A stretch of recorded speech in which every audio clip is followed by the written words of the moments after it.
Hello, dreamers, and welcome to this week's installment of California Dreaming. Before we get started, I have a few notes about the show. This is an independent podcast, which means I depend solely on listeners such as yourself to help keep the show going. And there are a number of ways that you can help. You can follow the show on Facebook, join the discussion group, follow me on other social medias such as Instagram, X, and TikTok. And I just added the show to YouTube's podcast directory. So please go over there and become a subscriber. I have not worked out all the technical difficulties yet, but eventually I will. Just subscribe and you'll start seeing episodes appear there. There are other ways that you can help. You can recommend California Dreaming in true crime groups and forums. You can leave the show a nice rating and a review on Apple Podcasts or whichever platforms you listen to that allow you to review shows. I'm on all the directories. Like I said, I'm on YouTube now, Apple Podcasts, Spotify, Amazon Music, iHeartRadio, TuneIn, Podcast Addict, Podchaser, Listen Notes, Player FM, all the places.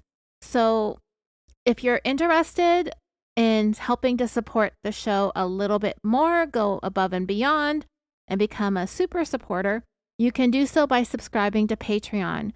Starting at only $1 a month, you can gain access to dozens of exclusive, full-length bonus episodes that you will not hear anywhere else. You'll get a thank you card and a gift from me, and of course, an on-air shout-out here on the free show. And for their troubles this week, I would like to thank Carly S., Emily W. in La Mesa, California, Francis J., Diana B. in Australia, Henzo C., Mike Bate in London, Sarah O. in Ukiah, California, Michael G. in Ireland, Michelle F. in Minnesota, and Muriella S. in Scotland. I hope I said your name correctly. And all of these individuals either joined Patreon, increased their pledge, they went annual, or they contributed through PayPal. I appreciate you all so much for supporting me and this podcast. Some of you have been around for quite some time. Most of you have been around for years with me, and I'm truly grateful for that. I did mail out a whole bunch of stuff earlier today, so keep your eyes open for the announcements on social media and on your mailboxes if I listed you as one of the recipients of this week's mailers.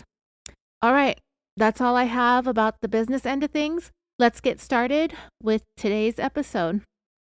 So this is the second part of a series that we're doing on the 2010 murder of Gulf War Marine veteran and insurance salesperson Randy Stone. He was killed on March 31st, 2010 in his own office, shot with his own gun in the city of Independence, Missouri. If you haven't listened to part 1, you can pause this one here, take a listen to that one first, get up to speed, and come back. In part 1, we talked about the events that unfolded the day of Randy Stone's murder. I talked a lot about the people involved in this story. I talked about their background, and in particular, we discussed the victim's wife, Teresa. She was the one who made the discovery of Randy's lifeless body on the floor of their insurance agency. He had been shot one time in the temple in Teresa's office. And that is when we find Teresa's behavior to become utterly bizarre from moment one. Nothing this woman said or did made any sense. At least it didn't make sense when you're considering what you might expect from someone who just discovered the love of their life shot to death. As she stepped over his body to call her parents instead of 911, as she preened and primped in the back seat of the squad car with the officer escorting her to the police station to provide them with her statement and to answer questions, as she cornered a friend and her and Randy's insurance agent about cashing in on her husband's policies, to go tanning 2 days after her husband's murder, to not only tan, but to request to transfer her dead husband's tanning credits over to her account. I mean, that's totally normal, right? After all, she's got to be tan at Randy's funeral. And I mean, when it comes to his tanning credits, he doesn't need them anymore, so why the hell not, right? That's the moral of the story here. Never let perfectly good tanning credits go to waste on the dead. As the story progressed in part 1, we came to find that Teresa had been having a decade-long affair with her husband's best friend and the pastor of their church, a man named David Love. Within weeks of the killing, not only was Pastor David emerging as a person of interest, it was becoming abundantly clear that he would have had to have needed help and inside information in order to pull off the killing in the way that it went down, meaning he needed someone else close to the victim to tell him when the best time would be to carry out the murder, when Randy would be alone in his office, the window of time when Teresa would be gone from the office to make sure that she would be able to establish her alibi. And I assume this woman did not want to be in the office or around nearby because then she would have to be more of a witness and she would have much more explaining to do. The person who carried out this killing would also need help obtaining a firearm, which he did not have access to. As it turned out, Randy, the victim, was a gun collector and enthusiast, and like I said in the opening, he was killed with one of his own guns that someone needed to give him access to, unless this guy just had a whole bunch of dumb luck and crazy coincidences. Unless that happened, then we know that he had inside help. It wasn't difficult to see who that inside help was coming from. And those of us who don't believe in dumb luck and coincidences could clearly see that the person who conveniently had errands to run during the exact window of time that the killing took place, the victim's wife, probably knew a heck of a lot more than she was letting on in her interviews/interrogations with law enforcement. As she spoke to detectives, listening to her, watching those videos of her talking to them and answering questions were such a joy for me to watch. And if all goes well, you'll be able to hear a couple of hours of it for yourselves. And the reason I say that is because there's always a chance that I'm going to have technical difficulties. It's just hours and hours of Teresa telling lies, getting confronted with evidence, and then being forced to change her story to try to match the evidence. But she continues to do it in ways that puts as much time and distance between herself and anything and everything that had to do with the crime, her actions, her behaviors, and of course, her extramarital affair. Even the smallest details this woman cannot bring herself to take any accountability for. One of my favorites, and I hope it's included in the audio that I'm going to upload for you. Like I said, I have a couple hours, but in all, there's more than 10 hours of conversation. But if you listen to part 1, I talked about that love note that was found torn up in Teresa's wastebasket.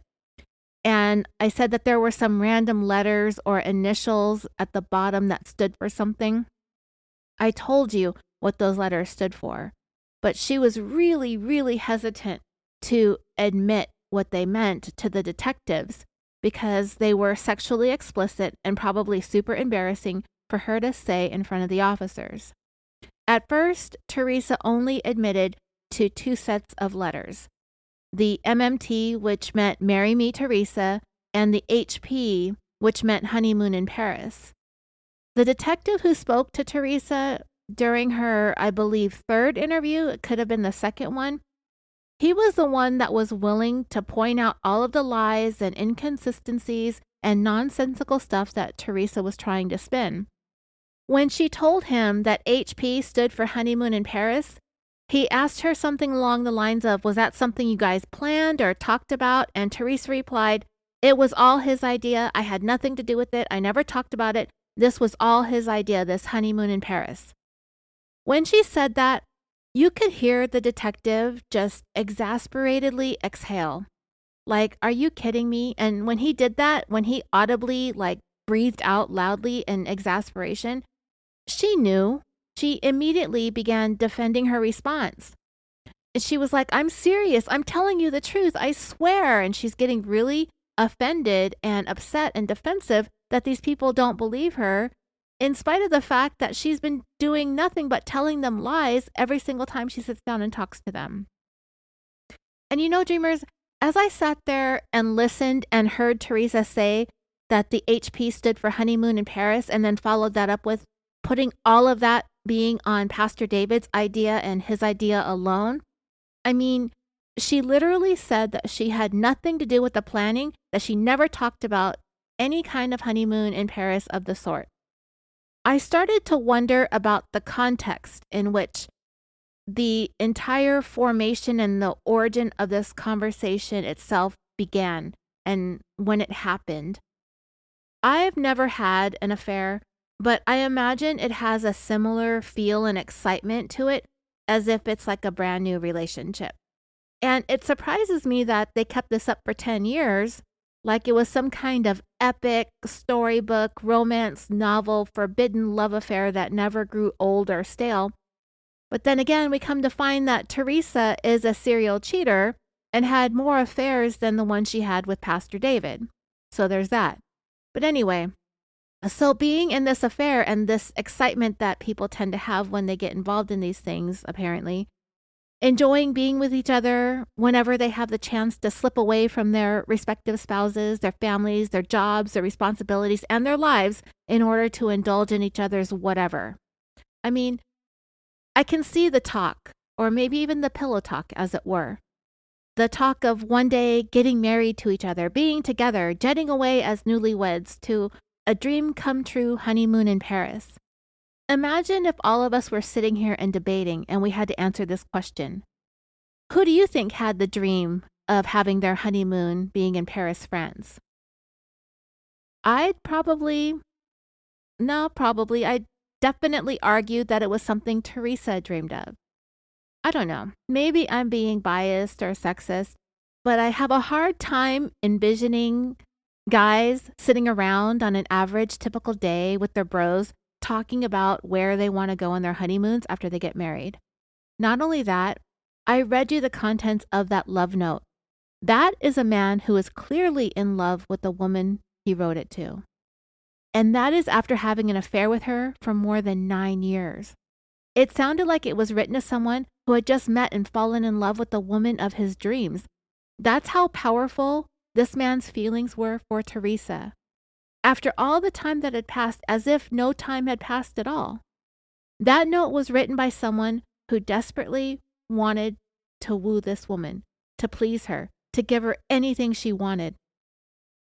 When a man is in the state of mind over a woman, it almost transcends the boundaries of being in love and crossing into like a blind passion or perhaps even an obsession. I mean, the guy who wrote this note, and we know who wrote it, is really twisted up into knots over Teresa. And I don't think that he would suggest a honeymoon in Paris to Teresa if he didn't have the information that that was something she wanted, that she had dreamed of being able to do one day. In fact, I don't believe for a second that the honeymoon in Paris was all his idea. This is a man who would give this woman whatever she wanted as long as he could be with her. I could totally see there being a conversation, several conversations, many conversations about getting married one day. And he could have said to her, I'll take you anywhere in the world that you want to go for your honeymoon. Where do you want to go? And her reply was Paris. The way that this woman never shuts the hell up, I can see her talking about her next wedding and honeymoon ad nauseum. But when the detective asked her what HP meant, and she said it was honeymoon in Paris, and the detective replied, oh yeah, was that something you guys talked about? And she said that it was all him, not her, that she never brought it up. I mean, come on, lady. Do these people forget that everything they say has context, and everyone that hears about this conversation wants to know that context? I really tried to see myself discussing my honeymoon and where I'd want to go. And if I wanted to have a honeymoon in Paris, it's a conversation that I would actually never have. There might be a couple of occasions when I might talk about a honeymoon to someone. If I had a friend say that they booked their honeymoon in Paris, I'd probably say something like, make sure to bring me back a fridge magnet of the Arc de Triomphe or the Eiffel Tower or something like that. Maybe I might be watching contestants on The Price is Right, guessing what a honeymoon in Paris might cost, and I'd probably say something like, wow, that's a lot of money. Let's go to Paris, Texas instead. We got 16 Parises here, stateside, in all different states. There's Parises. The one in California is not spelled the same, so that one doesn't really count. When Teresa was asked what she said when the conversation about the honeymoon came up, she said that she replied, yeah, that'd be nice. She totally forgets that we know that there was conversation before and after that led up to and followed and continued on after that was said. This was not brought up in a vacuum. We want to know everything. And that really is the single biggest problem that Teresa is going to have during these interrogations and interviews. I could totally see this conversation taking place in a moment of passion, maybe after the passion, laying in bed, over dinner, out on a date, doing something romantic. These are the contexts in which I could see honeymoon talk happening. But in order to give that to her story, Teresa would have to draw herself in closer to both what was said and who it was said to. And she is just unwilling to place herself anywhere close to the man that she's been having an affair with for so long. It is so blatantly obvious what she's trying to do here.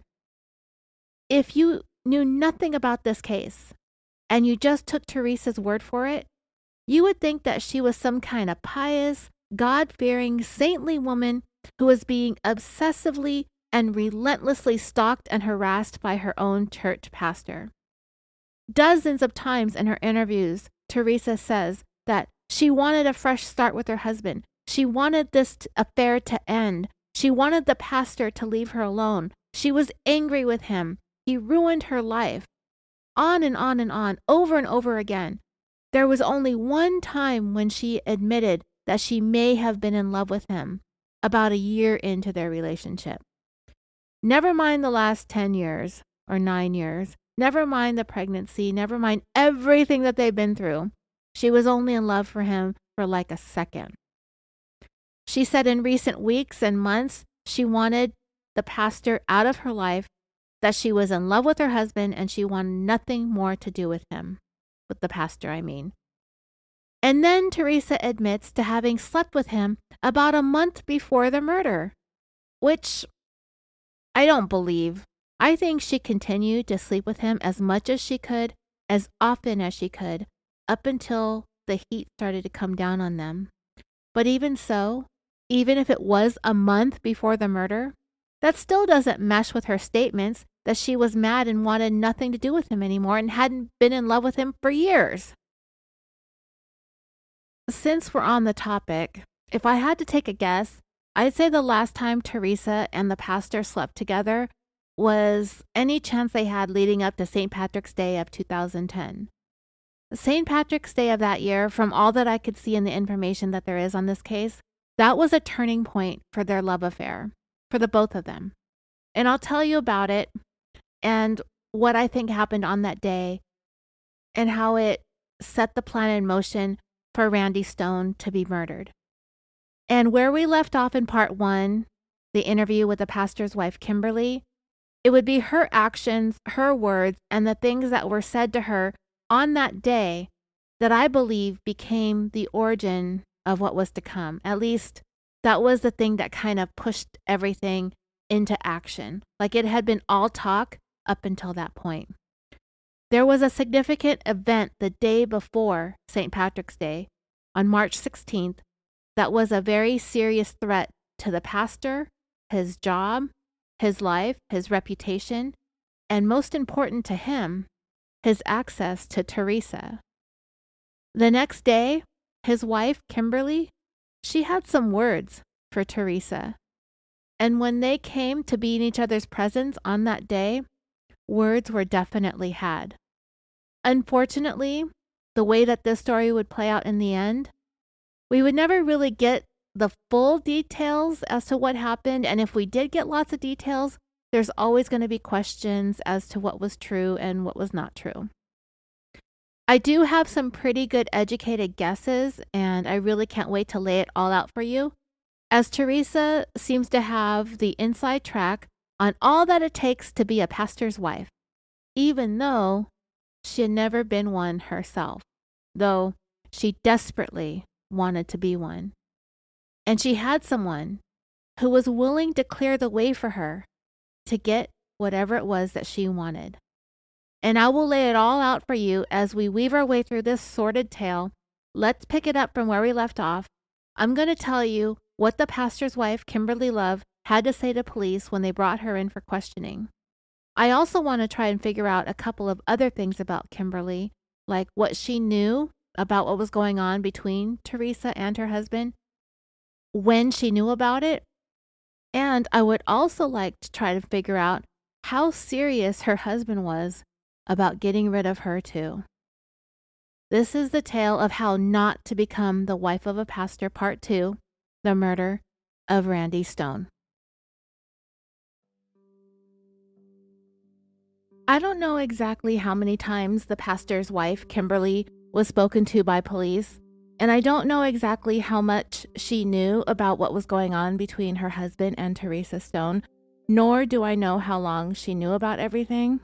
I said just now that I was going to try to answer those questions. I do know that Kimberly Love was brought in the middle of the night one time. It was when she and her husband left the house together.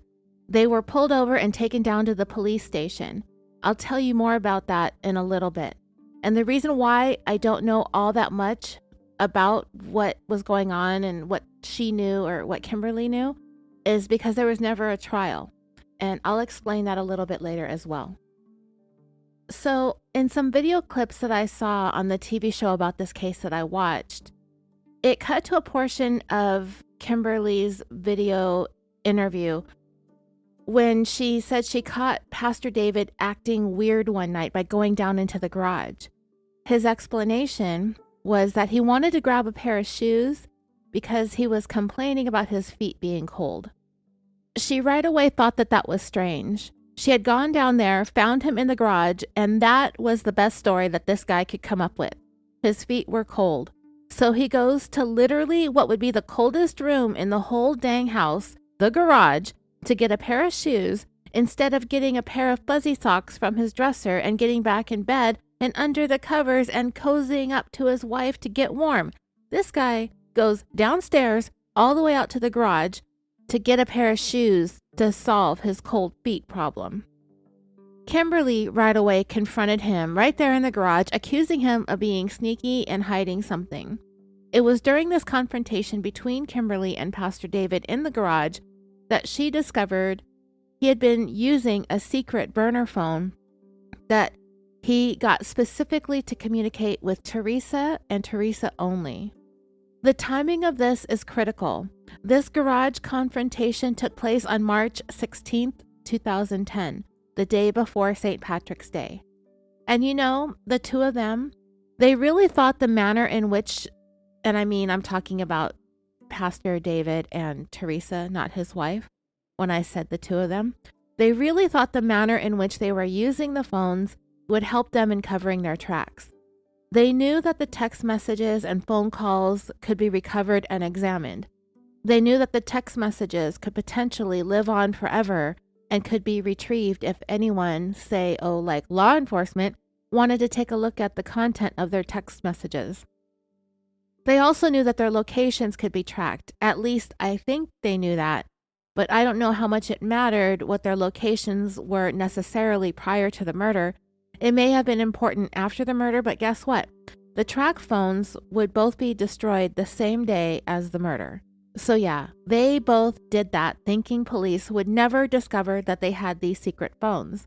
Unfortunately, Kimberly found out about them, and she would ultimately be the one to let police in on the information that they had these burner phones.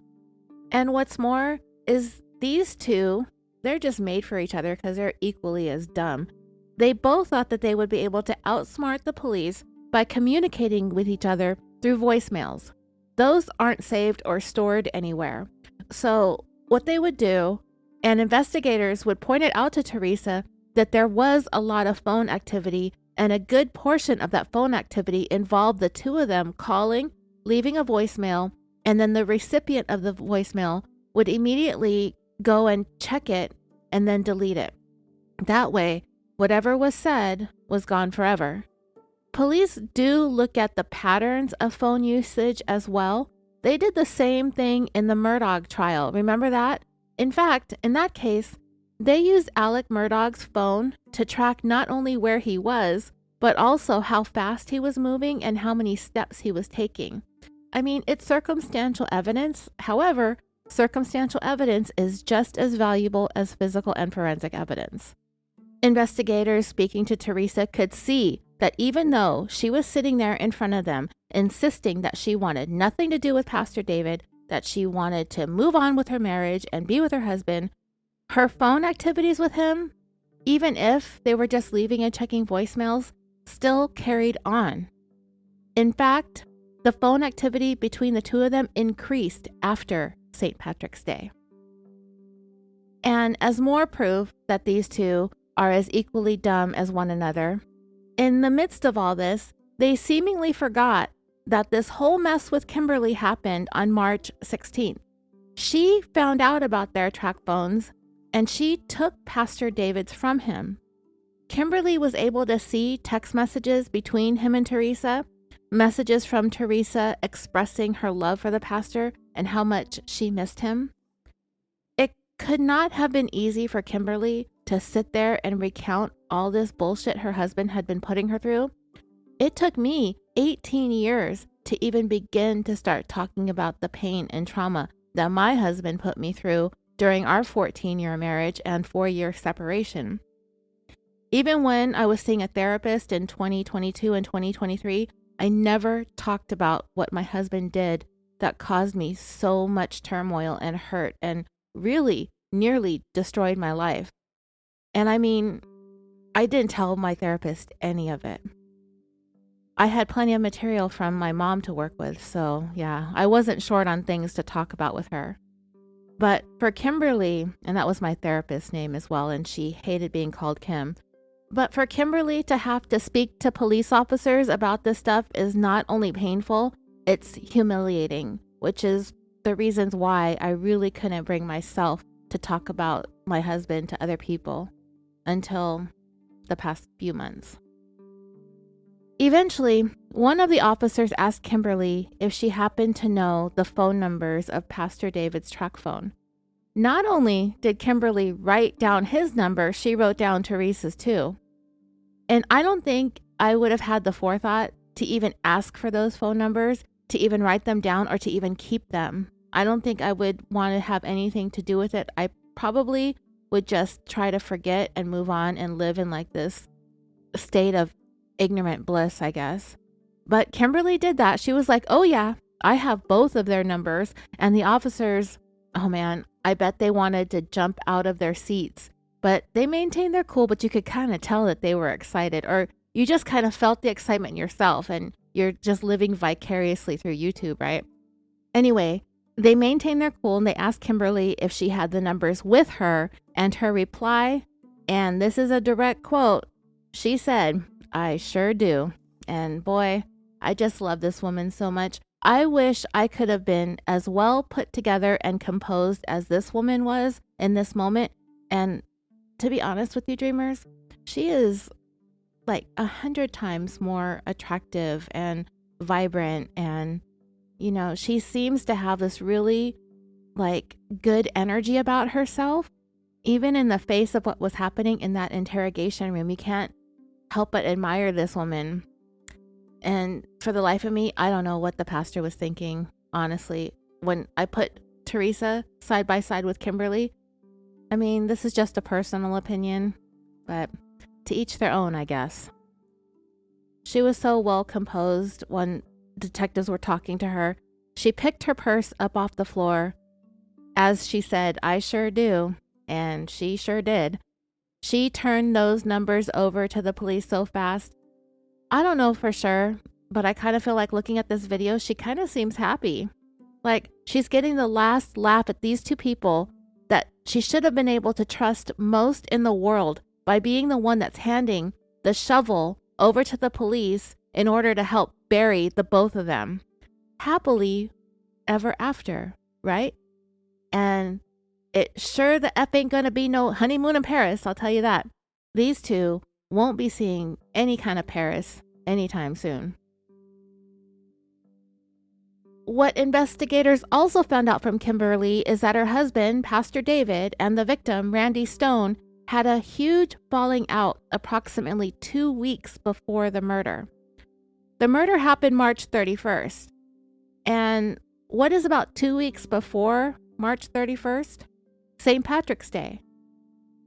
At first, I had this idea in my head that things kind of just hit the fan for everyone after being involved in the worst kept secret affair in the state of Missouri. And that's kind of what happened, but not in the way that I imagined.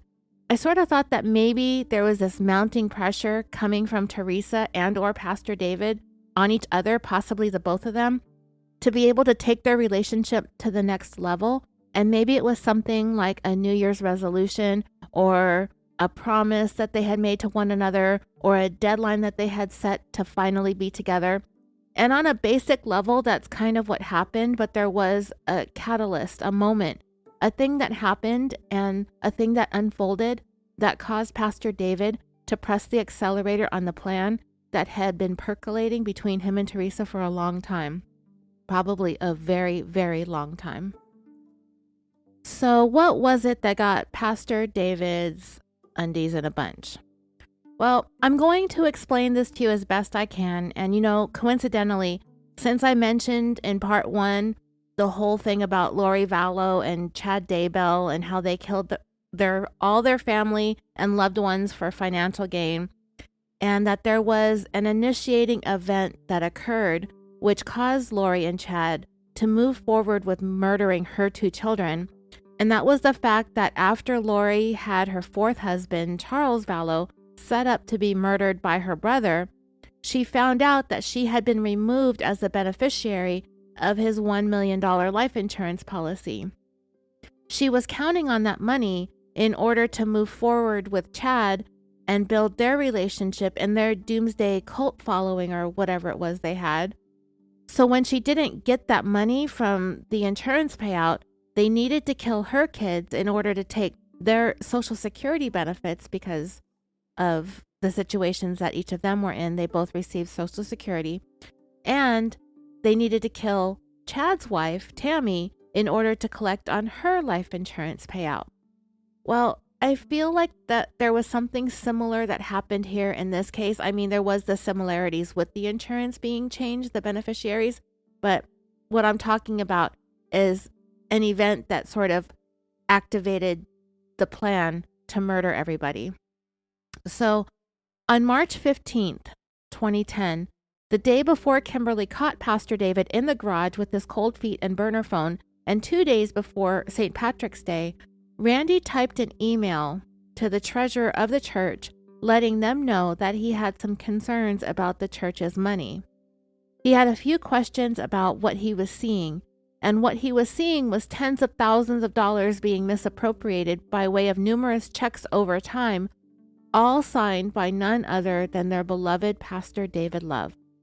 Randy knew something was up and was no longer willing to keep quiet anymore, and I'm pretty sure Pastor David wasn't exactly one of his favorite people in the world to begin with, even though they masqueraded as best friends in order to save face.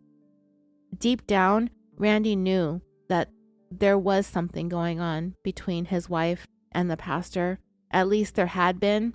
And sometimes those feelings that you get about it, no matter how much time passes, it never goes away. So Randy sends out this email. But the thing was, the treasurer of the church, and his name, I believe, was Justin or something like that. I'll clarify that later on once I listen to the interrogation and I give you my recap on that. I'll just call him the church treasurer for right now.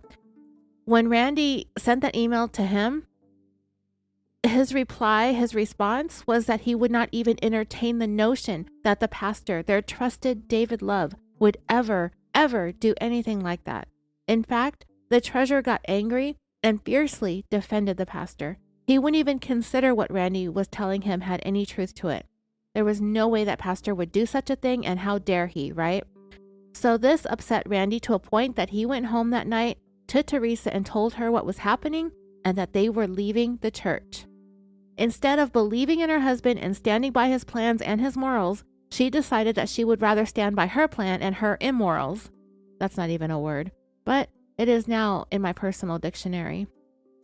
There really is no singular place that I found this entire event laid down perfectly for me to retell it to you. This is what I've been able to piece together from all the various videos and interrogations that I've watched. And because much of the information came from liar Teresa Stone, you have to read between the lines and make some educated guesses.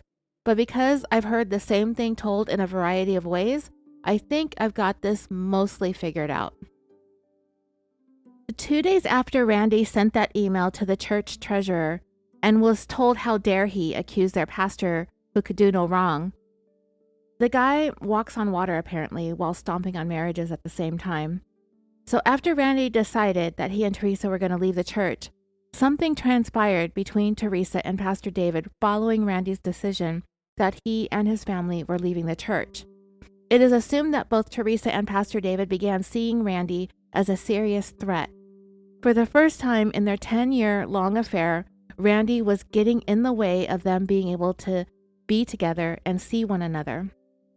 Everything had been copacetic up to that point, correct? Teresa and Pastor David were able to carry on this affair while maintaining their respective facades. Their home lives and their families were in pretty good shape. Everything appeared as it should to the rest of the world. While in secret, they'd been having this affair with each other with seemingly no intentions of ever ending it. But Randy suddenly became a real problem for the both of them. And I think both Teresa and Pastor David went into panic mode.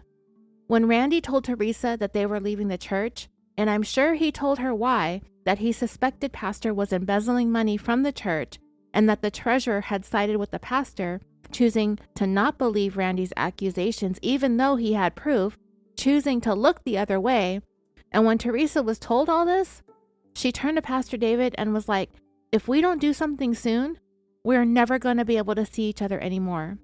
Being in the church together gave them an excuse to spend copious amounts of time with one another. Not only would leaving the church mean the Stones were no longer going to be a part of the congregation, there would then be absolutely no reason for Pastor David and Teresa to ever have to see one another ever again, especially if he had had a falling out with Randy. Teresa can't be seen around town with Pastor David. For the first time since they've met, since they've known each other, since they've started this nonsense between the two of them, Teresa and Pastor David saw their relationship being threatened, seriously threatened. So they made a decision and began to conspire a way to make sure nothing came between them. I heard a theory from a crime YouTuber about this case who said that it had started to become Pastor David's plan to get rid of his wife first and then to get rid of Randy. But when Randy started sending out emails and making accusations against the pastor, getting rid of Randy became the priority because he was suddenly the bigger threat to them being together. You will hear, at least I think you'll hear, in some of Teresa's interviews where she talked about starting over with Randy and selling their insurance business and branching off on their own to stop working under the umbrella of Farmers and launch their own insurance agency they wanted to name Stone Insurance. I have a strong suspicion that this move with their business was tied to the move away from the church as well. I don't know if it's mentioned anywhere if Teresa and Randy were actually going to relocate to another area in Missouri. I'm sorry, you guys, I've listened to so much stuff on this case that I just can't recall hearing anything about the Stones selling their house and actually moving geographically also in order to get away from everything and to start over or whatever the case may have been. But in hindsight, I wish they had moved. I wish Teresa would have just took her losses, rolled with the punches, and moved on with her husband, but she didn't. So now not only were Randy and Teresa leaving the church, they were leaving the business that they ran for 13 years too. I wondered if in the back of Randy's mind that any of this had to do with the fact that he knew his wife at some point had been having an affair with the pastor. I mean, he knew. But if this, I'm sure it didn't help his decision making. But I wonder how much it actually played a role in what he ultimately decided he wanted to do. This affair had been a constant presence in his life for 10 years. He seemed to have just decided to live with it. But this whole thing coming up at the church with the financial malfeasance, that was the thing that kind of pushed him over the edge. I think Randy just wanted to be done with it all. Not only was this pastor getting away with whatever he had going on with his wife, now he was also getting away with misappropriating funds at the church. I feel like it was more than Randy could take, and if nobody was going to do anything about it, then he would take matters into his own hands and remove himself and his family from the equation completely. It was the day after Randy had sent that email that Pastor David's wife, Kimberly, had caught him in the garage, confronted him down there, and discovered and took his burner phone. She found that he was basically communicating with one phone number on it, and based on the content of those text messages that she read, that the person that her husband was talking to with that burner phone was in fact Teresa. Now, it is worth noting, as one of Teresa's ongoing efforts to continually distance herself from anything that indicates that she was at all interested in Pastor David, when Teresa was asked by investigators about Kimberly's knowledge of this burner phone having been in Teresa's possession and how she had been communicating with the pastor, Teresa said that Kimberly figured out that she was the recipient of the text messages that David was sending, because in one of the text messages Kimberly read on the phone, it referenced Teresa's dog named Lizzie, and Kimberly knew that she had a dog named Lizzie, and that is how Kimberly figured out that it was Teresa that her husband was texting. And the fact was, when Kimberly spoke to detectives, she said the messages from Teresa said things like, "I love you and I miss you." Nothing really about her dog. I mean, they're probably in there, but those are the ones that stuck out in Kimberly's mind, the "I love yous" and the "I miss yous," right? Nothing about this casual conversation, which is probably what Teresa was mostly trying to do, is have like everyday talk with the pastor. They would try to say that the reason why they got these burner phones was so that the pastor could continue to counsel Teresa in private. Like, he needed to have a whole separate phone in order to counsel her. That's what they termed, or that was a code name for their affair, right? Counseling sessions. Gross. But you kind of see what I mean? Teresa makes everything seem so innocent. Like, she's just talking about walking her dog and that they have these phones for completely innocent reasons. But the messages had much more intimate and romantic undertones. Something that Teresa did everything that she could to avoid taking ownership of. So that night, March 16th, going into the 17th, Kimberly either made David get rid of his burner phone or Kimberly took it from him. I don't know which one happened. In the process, she did make note of the phone numbers. She dotted down both her husband's burner phone number and Teresa's burner phone number on a piece of paper, and she put it in her purse. And I assume the intention was to make sure to look for any future activity between those two numbers. So if that was the case, maybe she didn't take the phone from him. He might not have given it to her. But there would be nothing further. No further communication between Pastor David and Teresa on those phone numbers would ever happen again, and I'll explain why in a moment. On March 17th, sometime during business hours at the insurance agency, Kimberly and Pastor David showed up at their office, Teresa and Randy's office. There was very little information about what happened or what was said during this confrontation, but it does not seem it lasted very long. But then again, Teresa left out a lot of details and was being very vague and very evasive, so she made it seem like it was very short, but it could have gone on for several minutes. We don't know because Teresa never fessed up. I'm under the impression that this confrontation was very heated. This is one of the things that Teresa remained very, very guarded about. She wanted to avoid talking about this confrontation at all costs. But there was one thing that she admitted to saying to Kimberly Love during that meeting on that day. And on the surface, it doesn't seem that nefarious. But when you really pull back and look at it as a whole, putting everything into perspective and putting a lot of context around these words, It's actually a statement that I believe that was filled with a tremendous amount of venom and vitriol coming from Teresa. But Teresa was so narcissistic and so blinded by her own narcissism. I think she's incapable of seeing exactly how utterly vicious the statement that she made to Kimberly Love actually was. When Teresa was being questioned about this St. Patrick's Day confrontation by detectives, and I believe it was her very last interrogation that we have recordings of, so this puts us about 3 weeks or so after the murder, they wanted to know what was said. Now, I've recounted verbal altercations, and for the most part, I can get across exactly what was said, or at the very least, I can paraphrase pretty well. But because telling the truth about exactly what was said would offer up too much in the way of motive and reveal things that Teresa did not want to admit to or to place herself in close proximity to, all she would do is admit that Kimberly came into their office with Pastor David and told her that she was not there as Teresa's friend, but rather a pastor's wife. And you know what Teresa had to say to that? She straight up told Kimberly, "You don't know what it takes to be a pastor's wife." Even though that is exactly what she was and had been for many years, a pastor's wife, even though Teresa had never been married to a pastor, she's sitting there and has the nerve to tell Kimberly Love that she doesn't know what it takes to be a pastor's wife.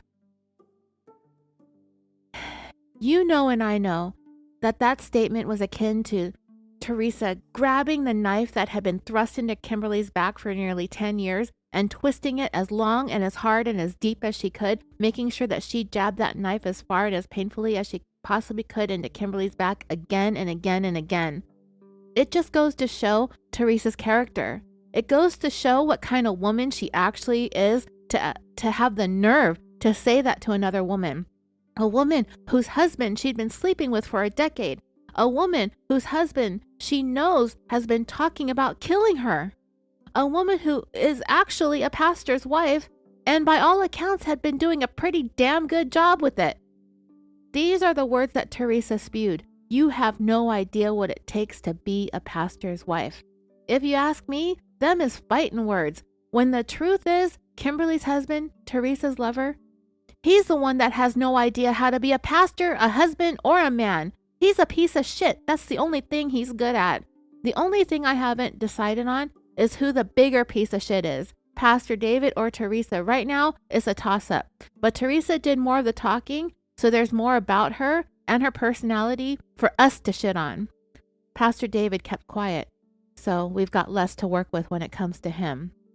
When the detectives asked what Kimberly said in response to that statement, Teresa said that she didn't say anything. She turned around and walked out. I would believe that was true if Kimberly got what she wanted to say said.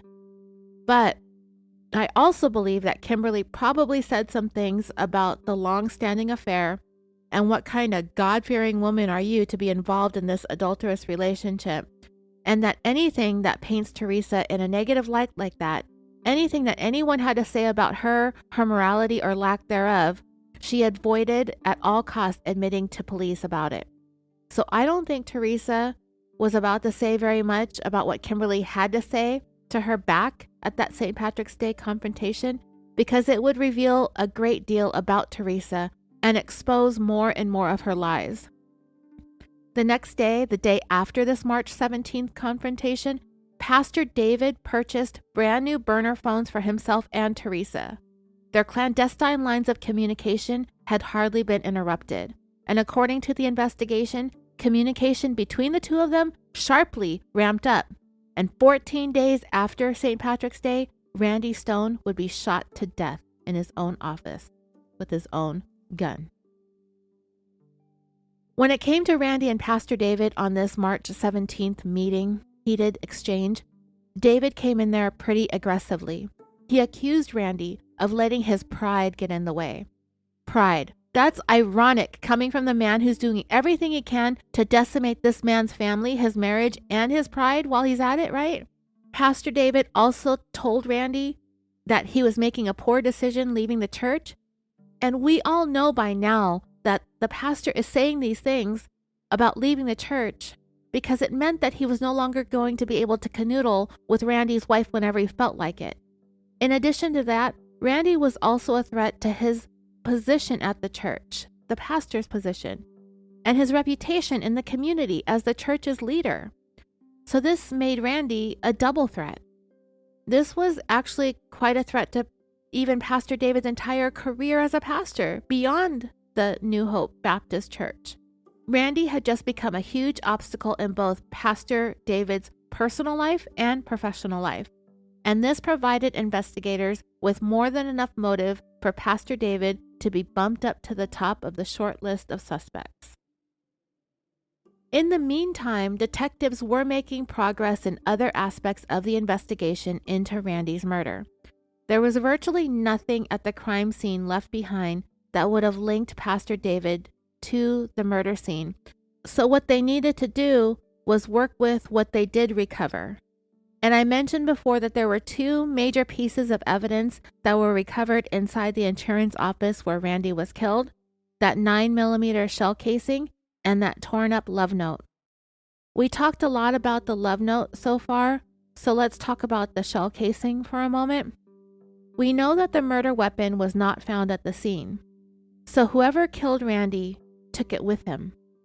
When the shell casing was examined, it was determined that it came from a .40 caliber Glock.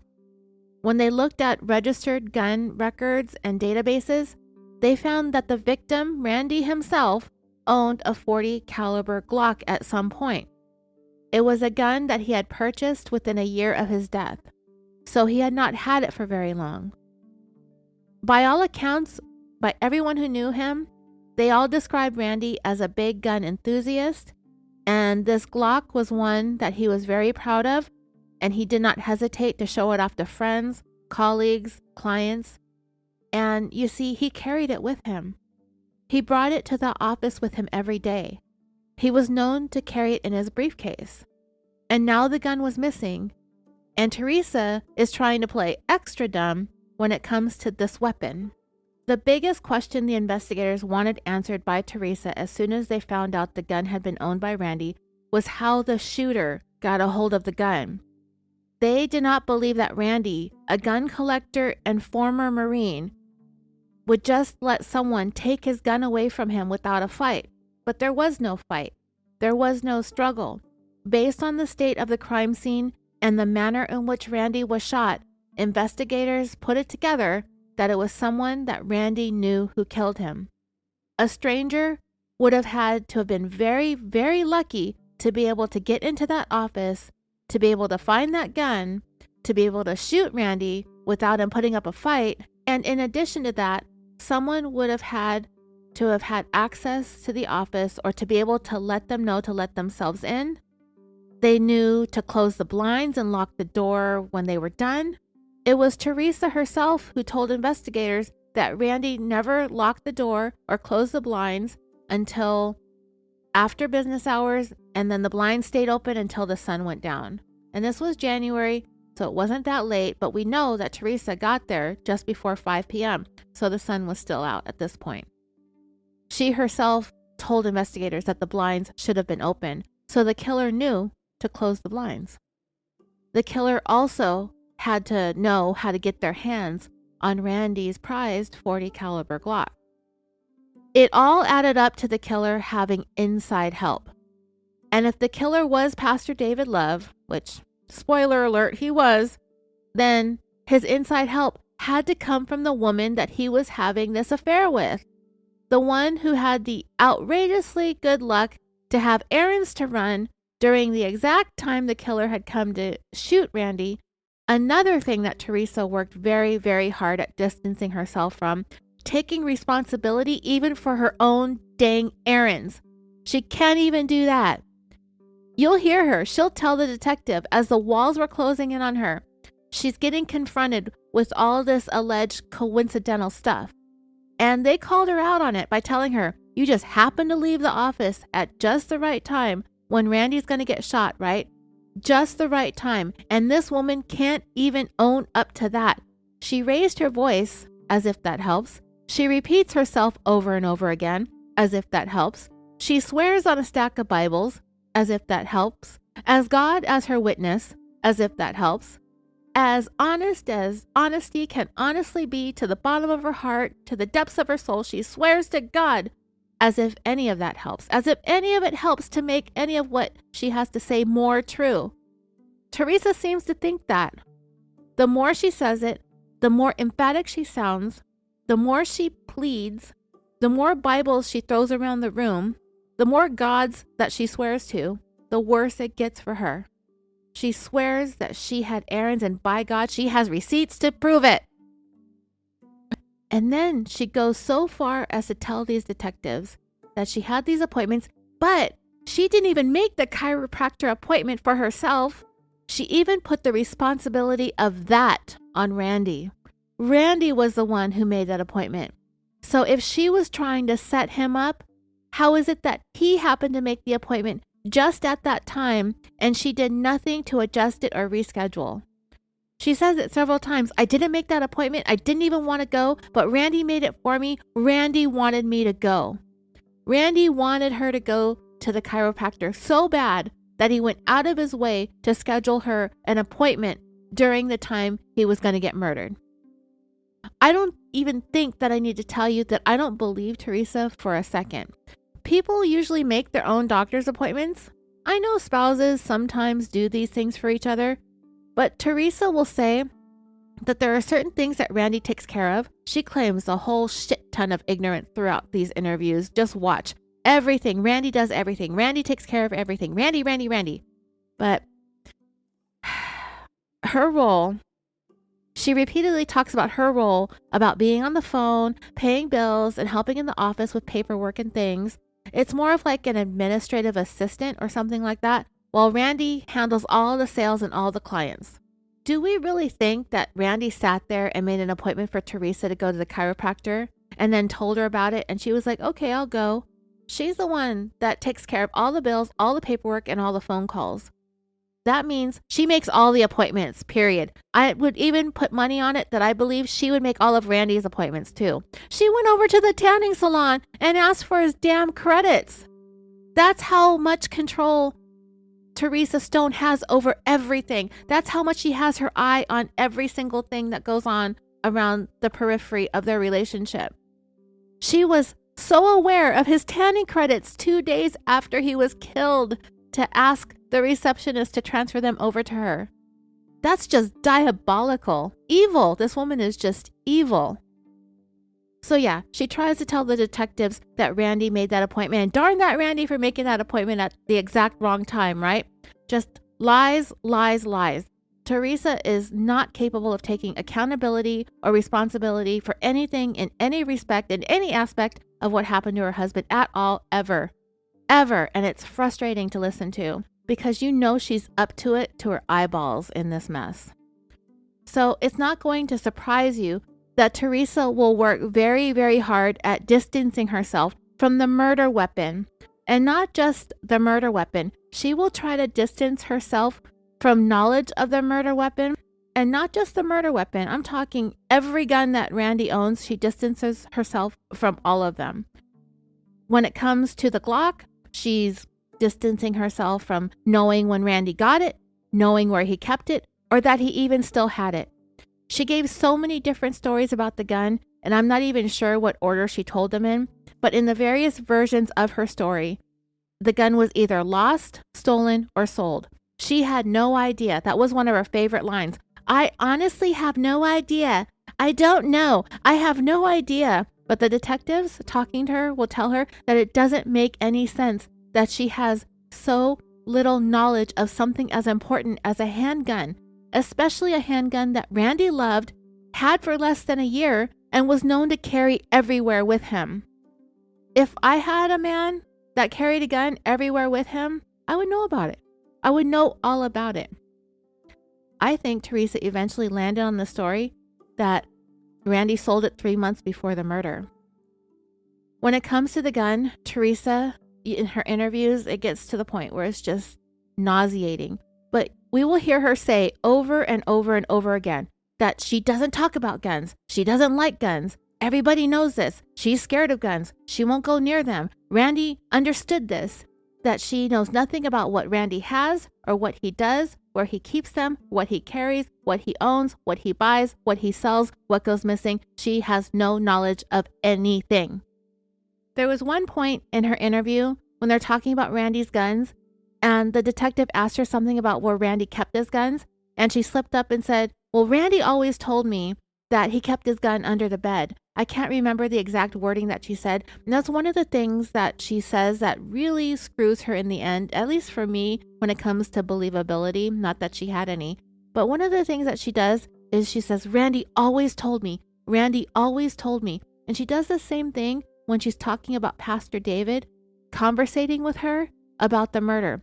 David always said that he would take care of everything. David always said that he knew how to get a gun. David always said that it was just one shot to the head. David always said that he could break his wife's neck. David always said that he could just run her off a cliff and make it look like an accident. Think about that for a minute. David always said these things to her. That means he said them repeatedly, over and over, across time. She didn't say, well, there was this one time when he said that he could break his wife's neck. She says, David always said that he would take care of his wife. David always said he could make his wife's death look like an accident. It's like, how many freaking conversations about killing your spouses did the two of you have for him to be always saying these things to you? Girl, you need to just shut up and get a lawyer. Anyway, she slipped up and said something. I'll find it in the interrogation and I'll point it out again. But I believe he always told me that he kept his guns under the bed or something to that effect. And I'm going to go, like I said, I'm going to go over to the interrogation. If I hear it again, I'll point it out. But she alluded to discussions that she and Randy had about his guns. And she said he always told me, which means they had multiple conversations about this. But then she remembered that for hours upon hours upon hours, she'd been saying that she never talks to Randy about his guns, that she doesn't know anything about them. She hates guns. They scare her. She won't even consider having a conversation about it. She's very repetitive. You'll come to find that out, because I think she thinks the more she says something, that increases the likelihood that the detectives are going to believe her. Because as soon as she caught herself talking about the discussions that she and Randy always had about his guns, she immediately rolled back on that and said, he talked to Michael about that stuff, not me. Even though she just said that she had these repeated conversations with Randy about guns, and as a reminder, Michael is their son. He shared his father's interest in guns too. So Michael had knowledge of certain things and certain facts and locations of things. And that's another thing that Teresa would forget about. And that would end up biting her in the butt in the end as well. When investigators discovered Randy had a .40 caliber Glock at one point, that he always had it with him in his briefcase, and that they didn't find it in the office, detectives obtained a search warrant for the Stone home to look for it there. And this is when Teresa really landed herself on the suspect list even more. The short list is shrinking by the minute, and at this point, we're only looking at 2 people. By the time the search warrant was executed, Randy and Teresa's son Michael was already back in town from college. He was at the house when the search happened, and the warrant specifically listed the .40 Glock. As the search began, Michael had knowledge as to where the Glock had been kept in the house when it was there, and he knew where all the accessories and the box for the gun was located. It was under the master bedroom bed. He headed to go in there to show the officers where it was at, but Teresa immediately stopped him and told him to go look for the Glock and its box and accessories in the basement, which is where the gun safe was at. And she did so very obviously and kind of desperately. So why was it that Teresa wanted to keep her son out of the bedroom and from looking for the gun and everything that went along with it under their bed? Michael knew where everything was at. He insisted, he was adamant that that's where everything was for that Glock. And eventually, they did find the gun's holster and its box right there underneath Randy and Teresa's bed. But the Glock itself, the gun, wasn't there. So they did have very, very strong circumstantial evidence that the killer had somehow obtained the gun that had belonged to Randy to shoot him with it. There were questions that remained, though. How long prior to the murder did the killer get the gun? And how did the killer come to be in possession of it to begin with? Again, this is screaming inside job. And the one on the inside, acting weird and looking suspicious, is Teresa Stone and only Teresa Stone. I'm not 100% certain what accessories they found that went along with the gun aside from the holster and the box, but they definitely found the evidence that they needed that Randy did once have this gun, aside from the fact that one was registered to him, and that was the one that was nowhere to be found. In fact, it was never found. Teresa worked very, very hard at distancing herself from this gun. She tried denying any knowledge of it. In fact, she said that it was her understanding that Randy carried a much smaller gun with him in his briefcase, or he kept it in the credenza in his office. Investigators did find that gun, but they did not find the one that was used to kill him, not the one that had left the shell casing. Then Teresa said that she thought the gun may have been stolen, but there is no record of Randy ever having reported the gun stolen. And I'm not a gun owner, nor am I a gun enthusiast, but I do know that most responsible and registered gun owners will file a police report if they have a gun stolen from them or a gun that has gone missing. In the event that that gun is used in a crime in the future, then the owner has it on record that it had been reported stolen in the past, so that gun owner won't be implicated in anything. Later on, Teresa tried to say that she thought maybe Randy sold the gun, but the detectives didn't believe that one either, because whenever someone sells a gun, they usually sell all the things that came along with it. The box, the holster, things such as that. But they found all of the stuff that went along with the gun in the Stone home during the search. Again, not a gun person, but everyone who spoke about this case said yeah, and even Teresa herself said it in the interrogation. When they sell a gun, they give everything along with it. If Randy would have sold his, he would have sold everything. Here's a little bit of a spoiler. Teresa would later tell police that she was instructed, if asked, to say that Randy sold the gun back in January. I'll elaborate on that more in a little bit.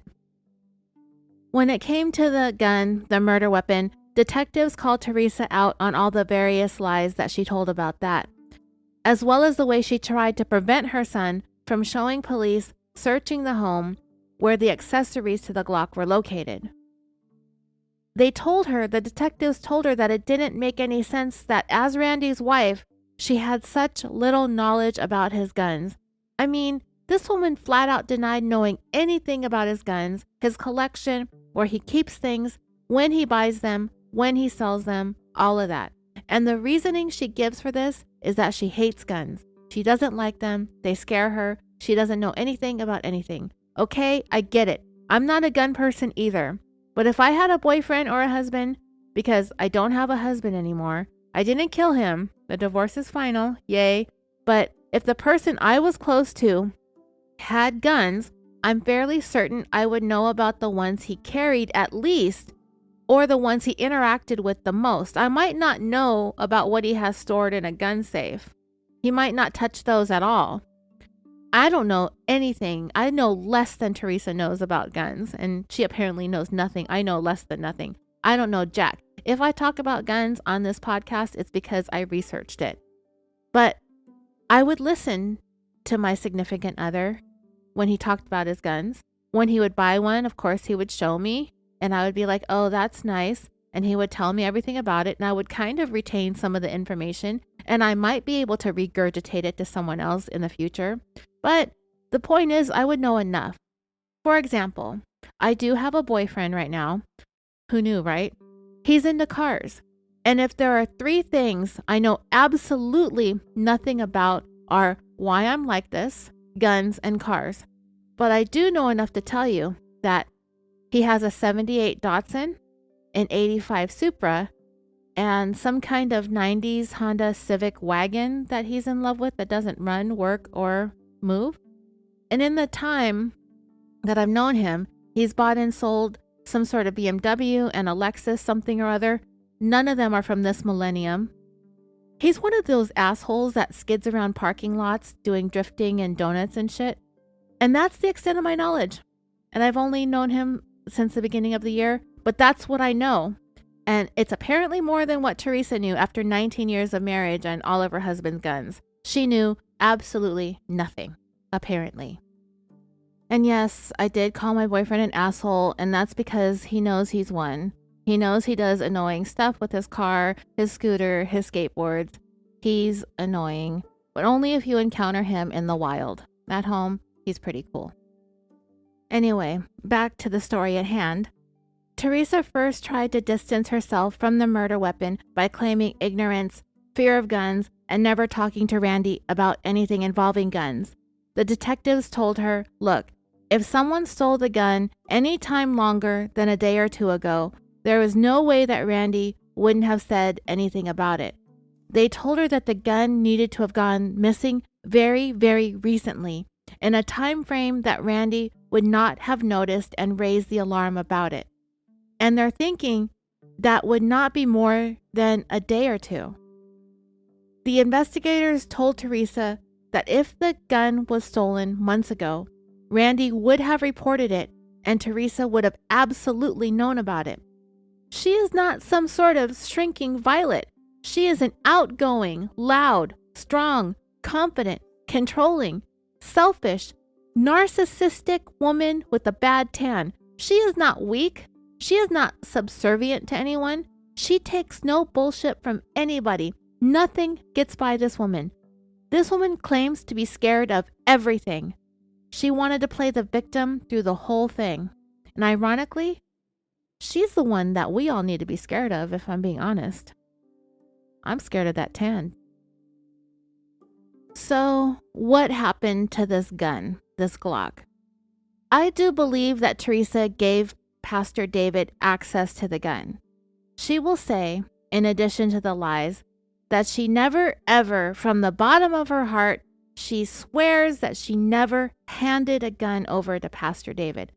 And that might have some truth to it, but I do believe she enabled the pastor to be able to get his hands on the gun in a way that it would never be noticed by Randy. To be honest, I think she got the gun to Pastor David the day of the murder. If Randy carried it in his briefcase, there is no way it could have gone missing any sooner than that day. I think she got it to the pastor somehow, or the pastor managed to get his hands on it when he arrived to do the murder. One of those scenarios happened. I don't think that this gun could have gone missing any earlier. Teresa even suggested that Pastor David watched her or Randy open their gun safe once and got the combination from there. That would have not been necessary since he was fornicating with the owner of the safe. He doesn't have to sneak to get the combination. She'll just give it to him. Teresa is pointing to very complicated and unlikely scenarios in which Pastor David could have or would have come into possession of the gun, when the simple answer is the simplest way for him to have been given access or to just be given the gun directly, period. He was given access or he was given the gun. Pastor David wasn't in a position where he needed to be sneaky about getting his hands on Randy's gun. He had access to Teresa, and that is all he needed to pull this off. Investigators were convinced that Teresa somehow gave Pastor David the gun or gave him information or combinations. I don't really believe the whole safe thing either, because he used the gun that Randy carried with him. He didn't use a gun that went missing from their gun safe. So that whole thing, I think, was just something that Teresa threw in there to distract detectives from the truth. Either way, I believe David got the gun himself. But the thing is, the detectives are feeling the same thing that I just mentioned earlier, that Teresa needed to have the gun go missing very shortly before the murder, because if she had given the gun to Pastor David, or if he had taken it for any time longer than that day prior to the murder, it would have been something Randy would have noticed and he would have raised an alarm about his gun being missing. and he probably would have wanted to call police right away.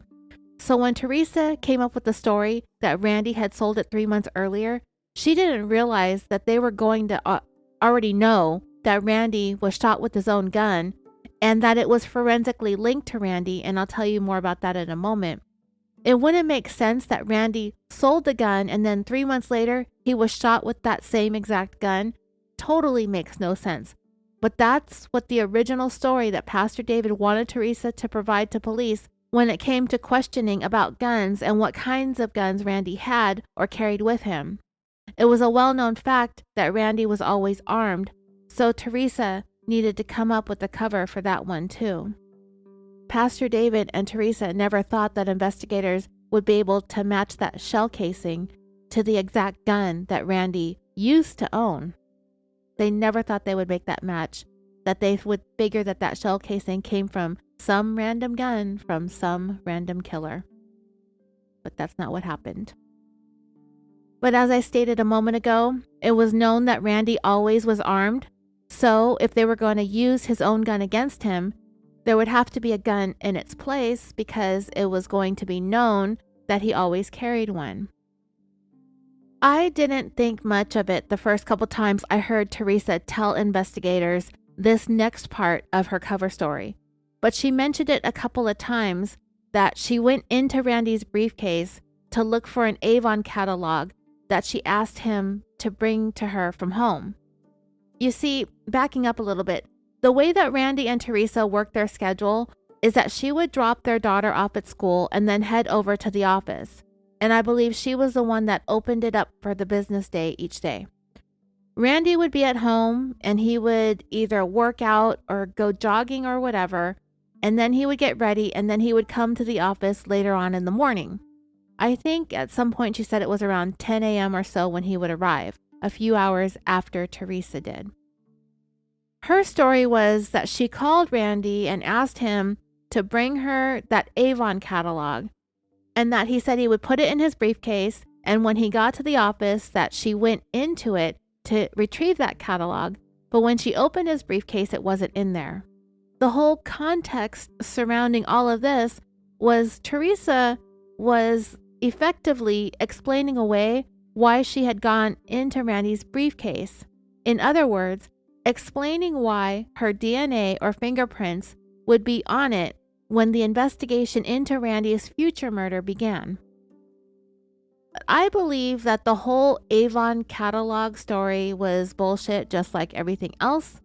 You see, I believe that if Teresa had asked Randy to bring the Avon catalog, that he would have done it. But she said it wasn't in the briefcase. It might have been, and she might have took it and might have gotten rid of it. I don't know. But what she said was it wasn't in there, meaning essentially that he forgot. I don't think Randy would have forgotten. He may have, but I don't believe she ever asked him to bring that catalog to begin with. I think this is a story that she came up with to explain why she went into Randy's briefcase that day. Now, why did Teresa get into Randy's briefcase if there was no Avon catalog in there that she was looking for? I think it's quite possible that she went into Randy's briefcase to get the Glock, and she somehow spirited the gun over to Pastor David. One of the investigators even suggested that she slipped it to him hidden inside an Avon catalog. You know, kind of like how in the old days in movies they used to slip guns inside magazines or in folded newspapers. But an Avon catalog, I think, is a little bit too small for that. But I got the idea of what he was picturing in his mind. But anyway, that's why I think she said she went into his briefcase to get a catalog. I think she got to his briefcase, got the gun, and somehow got it over to David. Whether she was the one who retrieved the gun or not, I can't be sure. I don't know if either one of them ever admitted to how the pastor got his murdery hands on the murder weapon.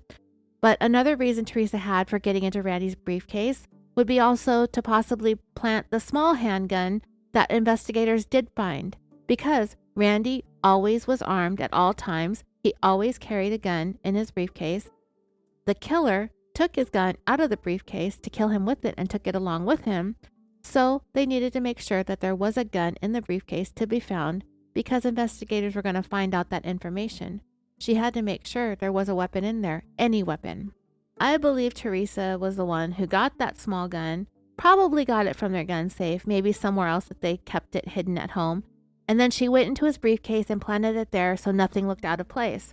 In fact, just to make sure that Randy never saw the gun in there, that would raise suspicions for him big time if he saw his Glock missing and the smaller handgun in its place. I believe Teresa waited until Randy was dead and then she placed the gun in there. During those 9 long minutes between her phone call to her parents and the phone call to 911, remember I made a big stink about that in the first episode? I questioned what the heck Teresa was doing for those 9 minutes. She was staging the crime scene and prepping her performance on the call when first responders arrived. A performance, by the way, that was absolute garbage. It was so fake and forced. Teresa literally even said at one point in her interview or interrogation, whatever you want to call it, that she's cried so hard that tears won't even come out of her eyes anymore. I hope that's on the recording that I'm planning on uploading for you. It's so much nonsense, yet oh so entertaining at the same time. Oh, and how investigators linked Randy to the gun that was used to murder him? I guess there was a time when he had done some target shooting at either his parents' house or Teresa's parents' house. So the detectives went over there to look for shell casings in the yard and on the ground, which they found. And when forensic ballistics testing was conducted, those spent shell casings that were collected that were known to have come from Randy's Glock matched the shell casing found next to his body at the crime scene.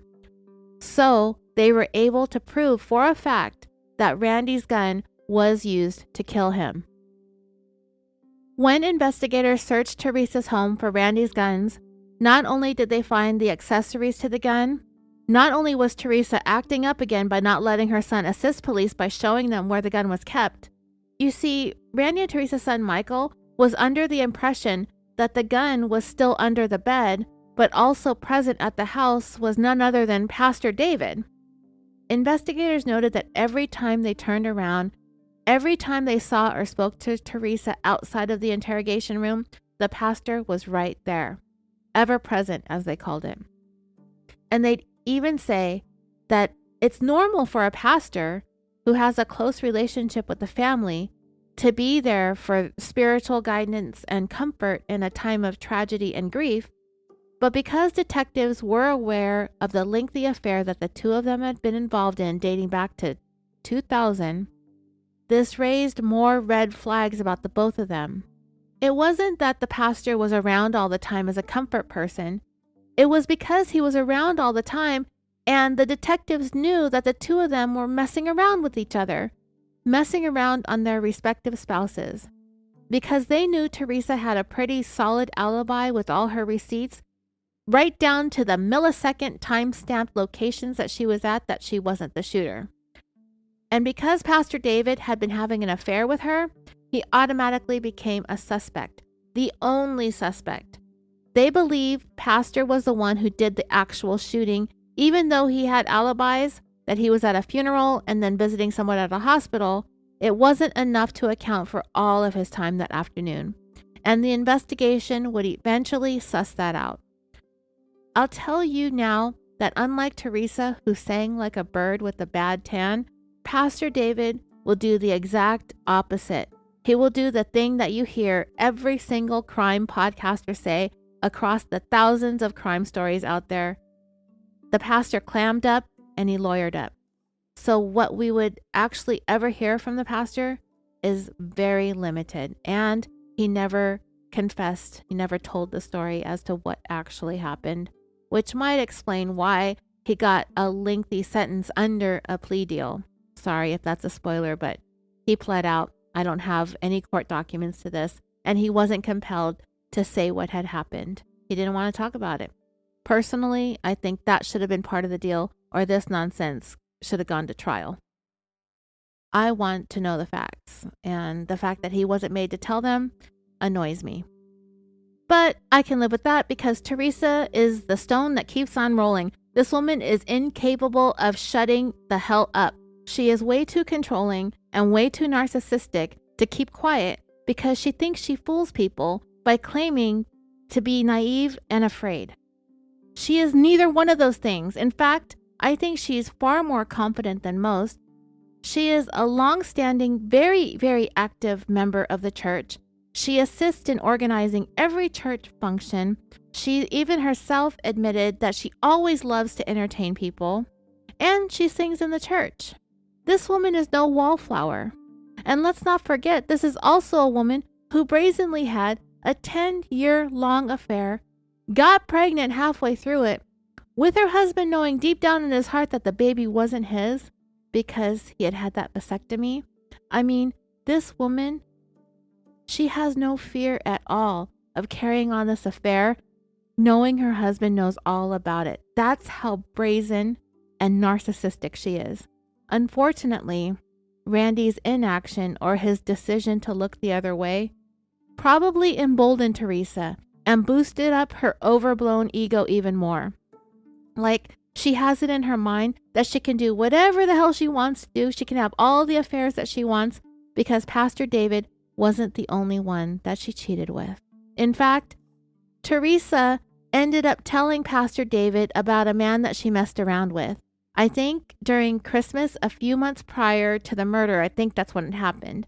And they were in Kentucky visiting, I want to say, her son's girlfriend's family. I think that's what she said. She ended up getting all kissy, handsy with the Kansas City police officer. I believe his name was Matt something. I'll know more details when I go through the interrogation audio with you.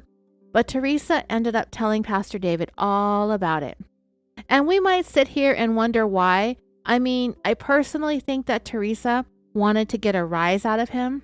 I think she wanted to get attention from him. I think she wanted to make him jealous. And I think she wanted more boosts to her own ego. And I mean, ladies, I don't know about any of you out there, but I do know that there have been times when someone has been a little bit flirty with me at the store or something, and I told my ex-husband maybe just to see what he'd say. And this is probably not the best example because I disliked him for most of our relationship and he didn't give two shits about me, but you get my point. I think I wanted to feel him give two shits about me, but he never did. She told the pastor to make him jealous or to build up her ego. Otherwise, why would you tell the person that you're having an affair with on your husband that you're having an affair with the person that you're having an affair with? It did seem to not only make the pastor jealous, but it also made him upset to the point that he ended up telling Randy about it during that St. Patrick's Day confrontation as well.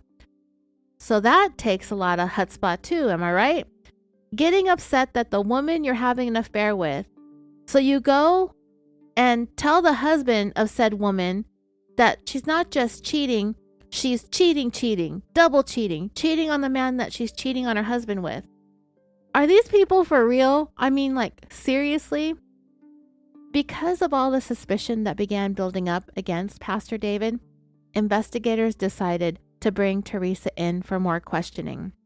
By then, they basically knew everything that they could possibly know through speaking to people who knew her, Randy, and Pastor David. And because of that, they definitely understood that Teresa was holding back a ton of information. They knew that she knew a lot more than she was letting on. And in fact, they were fairly certain that she had advanced knowledge of the murder, helped with the planning, and made it possible for Pastor David to do this. Teresa was the motive, and she was the one that provided the pastor with the means and the opportunity to pull it off. So there we go. Means, motive, and opportunity, all packaged up with a bow. The way they decided to approach Teresa, the detectives, was to start confronting her about all the lies that she had told up to that point. The biggest one being her denials that she ever had an affair. Well, one of the biggest ones. There's a lot of big lies. In fact, the first evening when Teresa was being interviewed the day of the murder, the detectives asked Teresa about her relationship with Randy. Were they on good terms? Was there any infidelity on either of their parts? And at first, she said no, but then she, quote unquote, admitted to Randy having an extramarital affair early on in their marriage, meaning more than 15, 16, 17 years earlier, possibly longer. So even in death, while protecting herself, protecting her reputation, in an attempt to keep her morals and life choices in check, she again not only distances herself from ever having an affair, she points the finger at her dead husband as being the one who cheated on her. More chutzpah. You will hear portions of this conversation in the 2-hour-long video that I'm going to upload for you. I think I said that I was probably going to leave in all of the long silences and stuff because you can pretty much hear Teresa trying to think of lies on the fly. That should be her nickname. On the most recent Patreon interrogation that I uploaded, the ones about the murder of Seth Jackson, I spent a lot of time editing out the long silences because the person being questioned was also drawing diagrams and writing stuff down, so that was taking up a lot of time that we didn't need to listen to. Teresa, however, she gets asked a question and then she's quiet and then she makes sounds and she does some deep breathing and sighing throughout. And you could just tell that she's just acting. It's meant to sound like she's thinking or contemplating or having stress or anxiety over the death of her husband. But to me, it comes across as being more exasperated and annoyed with the questioning. I know that she's tired, and the pressure was only building and building and building with each passing question, especially in the final interrogation. That one is very intense and confrontational. Teresa has it in her mind that as long as she raises her voice, as long as she repeats what she says over and over again, as long as she sticks to her guns and to her story, even in the face of being shown proof that she's lying, as long as she's crying air tears, that eventually the police are going to somehow start to believe her. I think she thinks that she played this victim card so well. She just has absolutely no idea how dumb she looks. I even started to wonder if Teresa has ever sat down and watched herself on YouTube and been like, damn, I'm a terrible actress. This is dreadful. But anyway, it is very entertaining to watch Teresa tell her lies with such confidence, and then to watch her get confronted with evidence refuting her stories, and then for her to slowly fess up to the truth of it all. And I don't really get too judgy on the way police conduct their interrogations. I think they all have a pretty hard job, and I can't imagine what it's like to have to sit there across from anybody that you might think would be involved in a serious crime such as murder and try to work the truth out of them. But Teresa had so much confidence in her feminine wiles that she went into these interviews thinking that she could just giggle and bat eyelashes and these detectives would just fall all over themselves and believe her bullshit. Towards the end of her third interview, it turned into a pretty intense interrogation. Teresa had even told the detectives once some of the truth was finally revealed to her, she even told them that they were good at what they do. And I'm going to go pretty in depth in those interrogations in the next episode, I hope. Maybe this might be 4 parts. I'm so sorry. This one is getting long too. I have a little bit more to tell you here in this part 2. But I'm going to go ahead and wrap this one up in a few minutes so I can get it recorded and published, which is what I'm doing right now, obviously. I want to mail out some stuff to patrons, but I already did that yesterday. That's why I'm recording today. But let me just say a little bit more about the third interview with Teresa when she was brought in 3 weeks after Randy was murdered, and then we will wind down part 2 and get ready for part 3. So this interrogation, I believe it took place sometime around April 20th, and it is the harshest of them all. But it did take time to get to that point. In fact, I believe the interview got intense the following day. This interrogation lasted all night. They put her into a cell and then picked it back up again the next morning.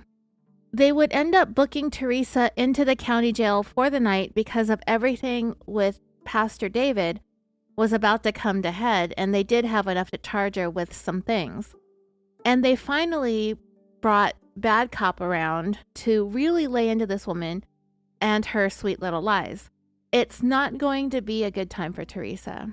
And the investigators had 3 goals in mind. 1, to get her to admit that she'd been cheating on Randy for 10 years with his best friend, church leader, and all-around scumbag, Pastor David Love. 2, to get her to admit her knowledge of the murder weapon, how it ended up in the killer's hands, and what became of it afterwards. And 3, to admit that she was in the know right along with Pastor David with this plot to murder her husband. And to get those answers is a tall order for someone who had done nothing but deny anything and everything that even makes her seem to have anything to do with what happened to Randy. And what's more ridiculous is her trying to deny the things that might even mildly hint at the fact that she had any sort of involvement with the pastor. She wouldn't even admit to taking part in any conversation involving the pastor killing her husband, except for insisting at first that she told him to leave it in God's hands. If God wanted them to be together, he will put us together. Well, if you ask me, Teresa was more than happy to have her pastor play God and end her husband's life. And so was Pastor David. The investigators took this whole leave it in God's hands as a weak way of telling the pastor to not kill her husband when he casually brings up the topic of killing her husband. The detectives are like, this man tells you that he's going to kill your husband just all like you're talking about the weather or the kids, and all you have to say is leave it in God's hands? The investigators called her out, telling her that most people would emphatically plead with anyone talking about committing murder to not commit murder, but not Stone Cold Teresa. Just leave it in God's hands, she says. The detectives also point out that not only would a normal person be very not okay with the idea of murder, most people would even threaten to go to the police or actually go to the police and be like, hey, my church pastor is threatening to murder my husband and I fear for the safety of myself and my family. But again, not Stone Cold here, not even a passing thought. You know why? Because she wanted it done. She wanted her husband dead. When Teresa comes in for the final showdown, she's first with Good Cop. And one of these officers that rotates in and out is Officer David, one of the 3 Davids that's a part of the story. He was the one that was friends with Teresa and Randy, the one they knew from childhood. Like I said, he's playing the role of Good Cop, and he tries to appeal to Teresa from the standpoint of a friend, since they were, in fact, friends outside of this murder case that Teresa's got caught up in. One of the first things that Officer David says to Teresa is that he has almost 2 pages of inconsistencies in her statements that they have compiled. Things that are not jiving, as he put it. Teresa's voice gets louder and higher in pitch as she's asked, what kinds of inconsistencies? Like what? I told you everything that happened on that day. I have receipts to show you. My daughter was with me. What are you saying? Are you kidding me? She exclaimed loudly. She's going to try and hide behind her manufactured alibi to take herself out of the equation and out of the running for being the actual shooter. But people forget, people who plan murders in advance and try to think that they're going to pull off the perfect crime, they tend to forget that even if you don't pull the trigger, you don't have to be the trigger person to be the murderer, i.e. Charles Manson or Marcus Wesson.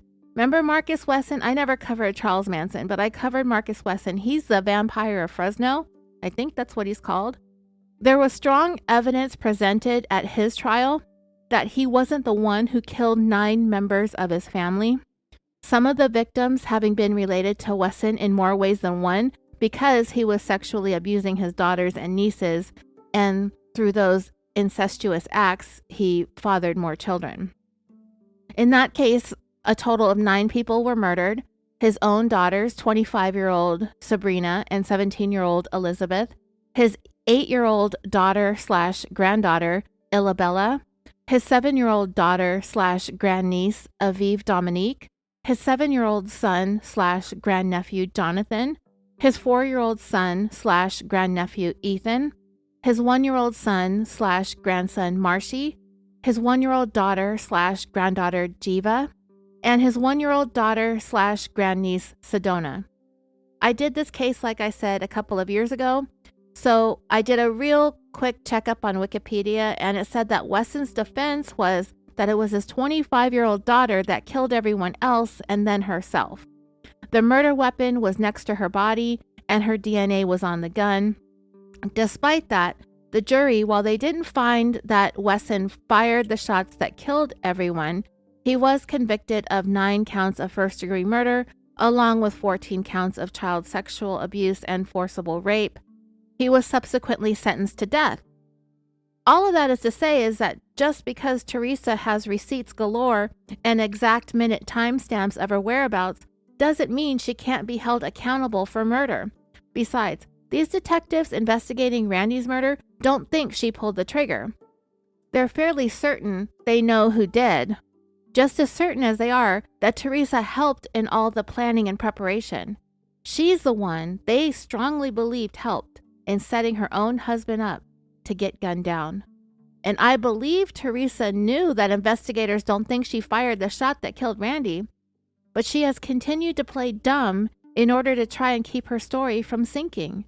And the way she's going about that is insisting that she has an alibi, that she wasn't physically there at the scene at the time of the killing. And in her own mind, she believes that that's strong enough evidence in her favor. But that is only in her mind. She doesn't seem to be putting it together that being absent from the crime scene during the exact window of time that Randy was shot is a strong piece of evidence against her. Not the other way around. It's a strong piece of evidence in and of itself, because we don't believe in these kinds of dumb luck coincidences. Teresa producing a bunch of alibi receipts is strong evidence of alibi manufacturing. Teresa saying that she left the dress barn at 2:41 ought to just send this woman straight to the penitentiary. It's so incriminating. But Teresa is too stupid to see the things that seem exculpatory to her are actually inculpatory. It's way too obvious and everybody is onto her. Anyone who pulls receipts out of their pockets or their purse in the interrogation room might as well just fess up. These days, you don't even really need paper receipts. When we make purchases, there are often at least 3 records of our transaction. The actual transaction at the cash register, where if you use your debit or credit card, then your purchase is on record on your statement, time, date, and everything. Then there's surveillance cameras in the location where you made your purchases. And then there's your cell phone location. The technology is so good, you can be tracked within feet of your actual location everywhere you travel, that your phone is traveling with you, pinging off towers, showing everybody everything. I even think I saw something about cell phone locations as I was rewatching the FBI's interrogation of Letitia Stout. I talked about her and my interest in covering her case, and I really want to do that. I believe I heard that FBI agent tell Letitia that they have the technology to track her location with her phone, even when it's powered off. And another thing, how many every which ways can I possibly get sidetracked on these episodes? I got to get back at this case at hand. This is why these things are turning into multiple parts and these episodes are 2 hours long. I can't ever shut up and stay on topic. I'm so sorry. Anyway, as Teresa tries to insist that she has a rock-solid alibi with all the things to prove it, the receipts, her timestamp locations, that her daughter was with her, etc., she can show them anything that they need to see that she wasn't there. And the detective that she was talking to was like, yeah, that's part of the problem, Teresa. And he informed her that the investigation has revealed, under no uncertain terms, that Randy's murder was a premeditated event.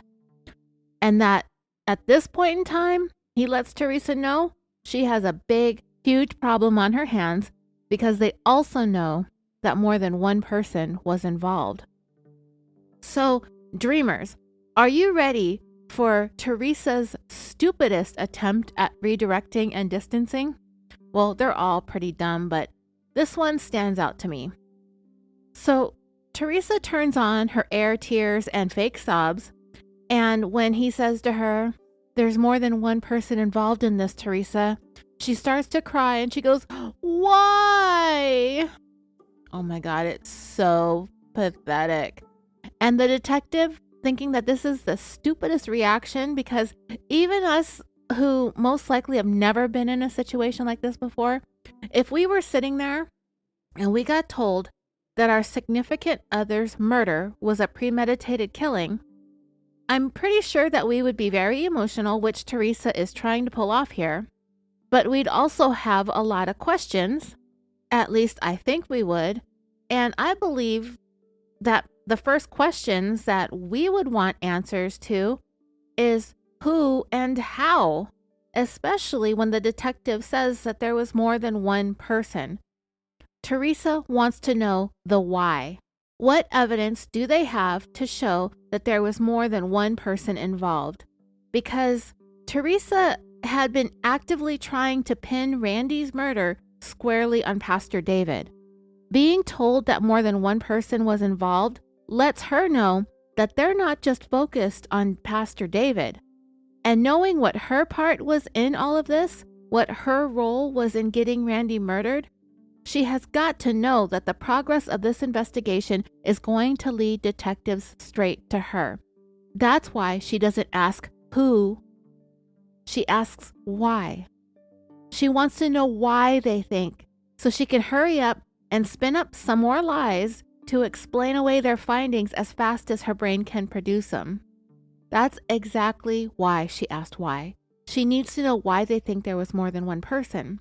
She carried on with the blubbering after the detective replied. When she said, "Why?" he goes, "Why?"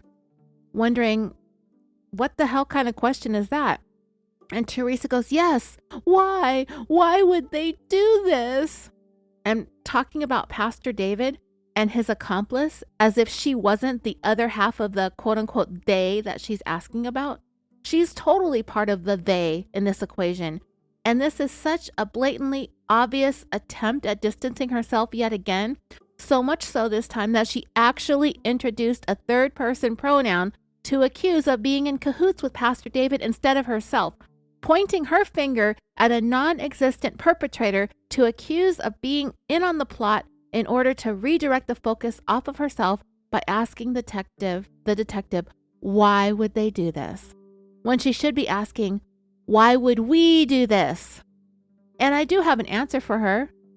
Because they did this because they're both narcissistic, greedy, selfish, lustful, sinful, lying, cheating, conniving, stealing, garbage human beings that demonstrated a complete and total disregard for Randy's life, for Kimberly's life, and for the lives of everybody who loved them. Randy's children, Miranda and Michael, his mother, his sister. And then there's Kimberly. She fortunately survived this whole thing.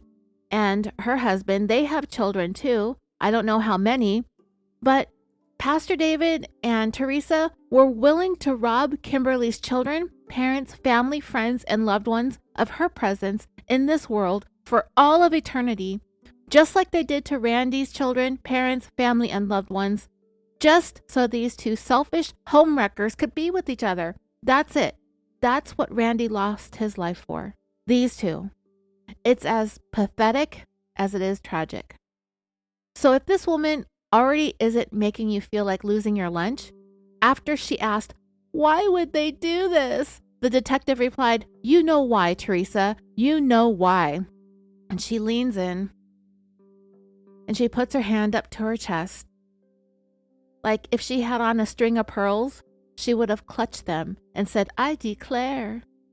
But she didn't say that. All she said was in complete and total fake disbelief, because of me? Well, I declare. She didn't say that, but she did reply, because of me? Yeah, bitch, because of you. She had been asked over and over and over again for weeks by then about any extramarital affairs, which she not only completely flat out denied, but accused Randy of being the one of having the affair. After Teresa got backed into a corner with evidence showing otherwise, her story began to slowly change into one where Pastor David had been flirtatious with her through the years, but nothing ever happened between them, nothing at all. When the detectives came with more evidence to prove otherwise, that there was definitely a lot more than flirting being communicated back and forth between the two of them, the story then became one where Teresa and the pastor had been having an emotional affair. And when that story couldn't hold up in the face of mounting evidence, Teresa finally admitted, "We had sex." That's all she said. "We had sex." Making it sound like it was a one and done kind of a thing. It was not a big deal. It wasn't anything. It was meaningless. It was pointless. That's how she tried to frame their relationship. We had sex. When the truth was, these two had been having an ongoing relationship with one another, with plans of one day eliminating the obstacles. Those obstacles being Randy and Kimberly, in order to clear the way for them to get married and be together. And oh, by the way, they both bought rings for each other, and they used to wear them whenever they weren't around their spouses. I'll talk more about that in the next episode, if I remember, because that's another detail that really gets me going about this whole thing. Buying rings for each other and wearing them, pretending to be married, calling each other husband and wife. What the fuck ever. Oh, it's so gross. And you know, dreamers, even the admission that Teresa and Pastor David had sex had to be dragged out of her with wild horses. They literally had to bring wild horses into the interrogation room to drag this bullshit out of her. And they had to do what they had to do in order to get her on audio recording, admitting to her affair with the pastor, because she had not even done that yet. She wasn't even really saying the guy's name. So they had to also, she couldn't just refer to him as pastor or he. She had to say Pastor David or pastor, but they wanted to get it clear that it was him. And they were eventually able to do that. Teresa's admission went like this. "Yes, we had sex. You know that." So now Teresa's even distancing herself from admitting to having sex by diminishing the impact of what she was saying, by framing it as being something that wasn't news to the detectives. They already know this, so it feels like less of an admission to Teresa. That's why I think she said it that way. "Yes, we had sex, and you know that." The detective did say, "I do know that. I just needed to hear it from you." But then the good cop in him came out once again, and he told Teresa that he wouldn't judge her for what she and the pastor had done. And at first I was like, oh, hell no, we are getting judgy with this one for sure. But then I thought about it. This detective is not going to judge her for having sex with her pastor. And the reason is because he's got all kinds of other big dramatic stuff to judge her on. Oh, say like setting her husband up to get killed by conspiring with his killer to make sure it all goes down without a hitch. How about that to be judged on? Teresa gave Pastor David motive, she gave him means, and she gave him opportunity. That's what these detectives are busy doing, judging her on. Not the fact that she couldn't keep her hands off somebody else's husband, but I'll be damned if I'm not going to judge her on all of the things, right? Are you with me, dreamers? You better be, because this is a judgy show. And so from there, the detective brought up the pregnancy. He asked her if there was ever a time when she became pregnant and knew that it was David's, not her husband's. She went silent. He already knew the answer, but she sighed deeply. And then the detective said because he thought that she did become pregnant at one time. Teresa cleared her throat and looked down and to the left at the table and said, "Yeah, it was about 6 years ago." The detective asked what happened to the baby, and she said she had a miscarriage. This would mark the first time investigators actually saw real tears coming from Teresa's eyes when she spoke of the pregnancy that she lost.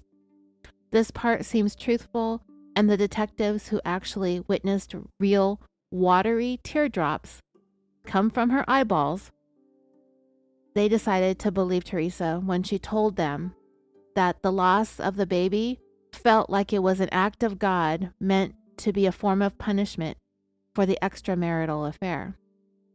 But then on the flip side of that, I started thinking, well, maybe she feels like she's already been punished for having the affair, so she can just go on because she's already taken her lumps, right? You can't be punished twice because there's a double jeopardy law. Does God have double jeopardy? I don't know, because I'm not a religious-y person and neither is this show, so we're not going to talk about it. Now that Teresa was on the ropes, so to speak, she's crying a little bit more realistically now. The detectives felt like this was the time to get as much of the truth out of her as possible. She and her defenses were pretty worn down. For the first time, Teresa's got some vulnerability.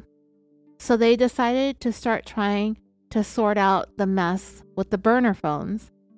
And we will get into all those details in the next installment of California Dreaming. This has gone on long enough for today, and I clearly have much more to talk about that will fill another couple hours of your time, I'm sure. Hopefully not, but it looks like 2 hours is going to be close to what the last episode's going to be as well. So I will be back probably next week with part 3 of this. I'll tell you all about the burner phones, or at least what Teresa had to say about it, because I've sort of referred to the phone several times throughout these episodes. So this time we're going to hear it from her and how she frames it. We're also going to hear from Bad Cop. He's going to lay into Teresa, and it's fun. He looks like a tough guy. He's going to yell. He's going to stand up and stand over her.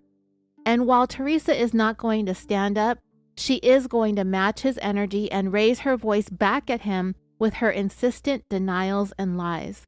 The way that Teresa handles getting grilled just goes to show how tough this woman is after having spent the night in jail. And this is the first time this woman has been in jail, as far as we know. Seems like there's no criminal history going on here.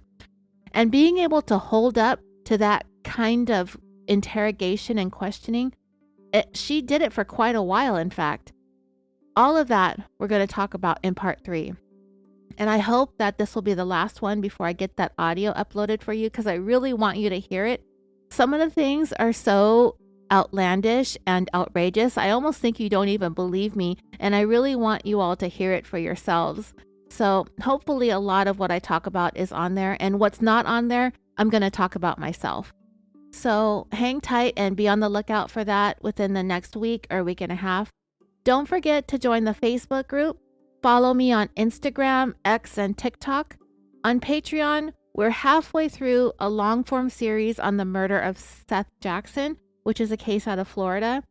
I'm going to go work on that next, since we're in the middle of September and I need to get at least one of those episodes out for you this month. I'm trying to be a little bit more consistent with the show. My goal is to get back to weekly episodes on the free feed, but I might miss a week when I work on Patreon. You may or may not know this, but it does take me a while to write an episode. I know some of this stuff sounds off the top and off the cuff, but I have to write everything down in order to keep my facts straight and the chronology straight. I am all caught up with patron thank you cards and gifts. There are a couple of you who messaged me after I went to the mailbox on Sunday night, but I'll get those mailed out to you within the next day or so. I just took my car in to the mechanic shop because the check engine light came on. And I don't go to the mailbox here where I live because I mail out way too much stuff and it's kind of embarrassing. So what I do is I drive around Las Vegas and I find mailboxes to put stuff in.